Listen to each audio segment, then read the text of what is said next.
Dear World Economic Forum, how are you? I know you're probably busy planning for next year's multi-million-dollar elite gathering where you fly private jets that emit as much CO2 in a week as 350,000 cars, so you can all sit around in expensive suit jackets with slacks of various colors to tackle your self-proclaimed goal of tackling the dire ongoing crisis of climate change and inequality by lecturing the rest of us on how it's our fault. So we need to eat the bugs and be happy with owning nothing.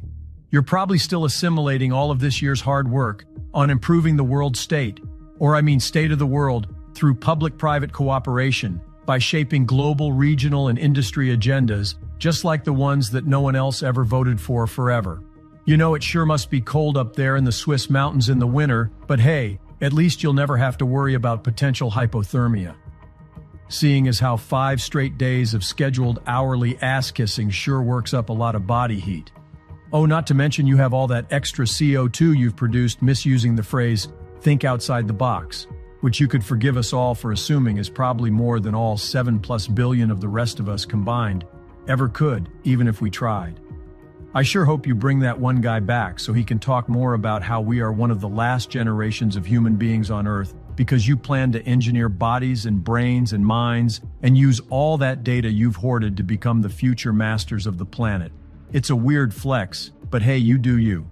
You know, I had a dream we live in a world where all it takes to rise to the top is a little hard work and dedication and an annual membership that costs between $62,000 and $620,000 a year, plus a $29,000 event ticket each year, plus additional fees, travel costs, and at least 5 nights hotel accommodations, and all that jet fuel for the private jet to go to Davos, Switzerland, where one sycophantically kisses up to global corporate elites and pretends to be enthralled by how many times some guy in a suit who paid the big bucks to sit on a panel on a blue stage in a blue room so he could work corporate jargon buzz phrase babble into coherent and almost meaningful complete thoughts, like about how in these unprecedented circumstances your team building has the bandwidth to pivot and move the needle to achieve synergy.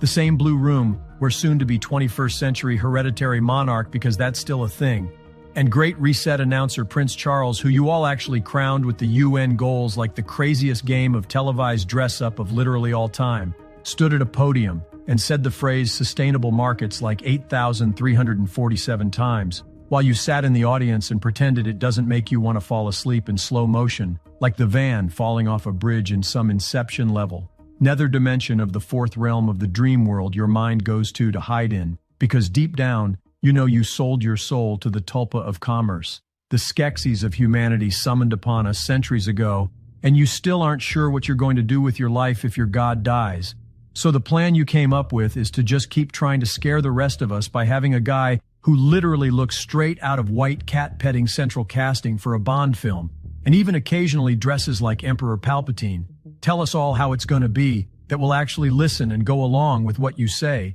despite the fact that you all seem about as able to conceive of what the average person in this world needs as the average person in this world is able to catch a break from you.